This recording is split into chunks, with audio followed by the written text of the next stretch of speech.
Hello, all. Thanks for tuning in to Appointed Life Podcast, where you are encouraged and inspired to live life God's way by applying His Word.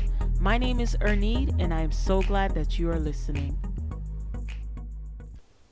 So, today I want to talk to you guys about living as an altar before God. The Bible tells us in Romans 12, verse 1 through 2, "Therefore I urge you, brothers and sisters, in view of God's mercy, to offer your bodies as a living sacrifice, holy and pleasing to God. This is your true and proper worship. Do not conform to the pattern of this world, but be transformed by the renewing of your mind. Then you will be able to test and approve what God's will is, His good, pleasing, and perfect will." In the Old Testament, altars were often built as a sign of devotion and worship unto God. Altars were a place where sacrifices were offered. There were several different types of offerings or sacrifices that were made before God, highlighted in the book of Leviticus, and the purpose varied. You had atonement for sin, for unintentional sin, in which offerings were made. You had offerings that were made for forgiveness of sin, known as guilt offering. There were also fellowship offerings, in which it was also known as peace offering, made before the Lord between two parties for reconciliation or fellowship. And most often than not, the offerings were made to recognize the greatness of God and giving thanks unto the Lord. So, as we can see, altars were a big deal in the Old Testament. And being that Apostle Paul's audience consisted of both Jewish Christians and Gentile Christians who were most likely accustomed to building physical altars or having a place to go to make sacrifices, Paul was able to teach them that they were to be living altars, that they were to be living sacrifices before the Lord. As believers, there is a duty of honor and devotion and worship that comes along with receiving Christ as Lord. And one of the main ways to do this is by denying self. Denying self meaning giving up the things that would be considered sin before the Lord, anything that would cause you to remain distant from God, anything that would cause you to act out through your own desires and not God's will for your life. So if you're someone who believes in God and identifies as a Christian and you indulge in sin such as fornication or adultery or any drugs, gossiping or witchcraft or even disobedience, the list can go on. I would encourage you to read Galatians 5 verse 19 through 21, where you can see a full list of the things that does not please God. Now, these are the things that need to be presented before the Lord so that you can live out a life that is renewed. You can live out a renewed mind and not live in continual guilt and shame.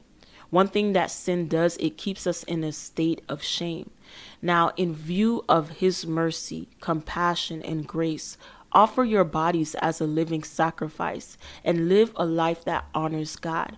I know that it is hard. Our spirit and our flesh are constantly warring against each other. But when you choose God every time, you are able to clearly hear from Him and be able to identify His will for your life.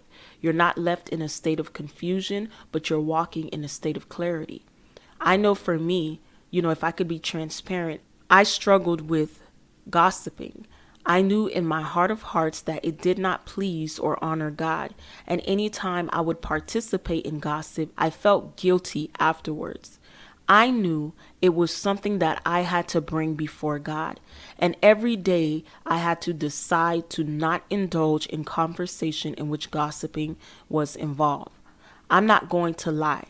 It's hard, but I know every time that I put it on the altar, I am strengthened to walk in a way that honors God.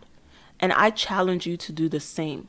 Whatever that thing is for you that causes you to remain distant from God, that causes you to walk in shame and walk in guilt, whatever that thing is from you, bring it before the Lord and live a life in complete devotion and worship unto God. Now, this reminds me of a song by William McDowell, and I'm going to sing a verse and a chorus of it.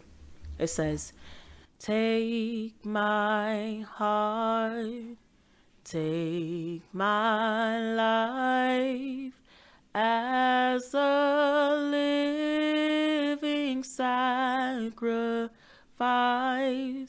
all my dreams, all my plans.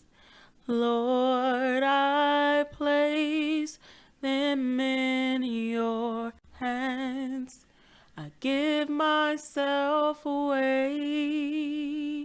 oh God. I give myself away so you can use me. I hope that you were encouraged and inspired by the word that was spoken on today to live a life of sacrifice before God. And if you got something from this podcast, I encourage you to share it with friends and family and continue to live a life of sacrifice before God. Once again, thank you for tuning in to Appointed Life Podcast, and I pray that you have a blessed day.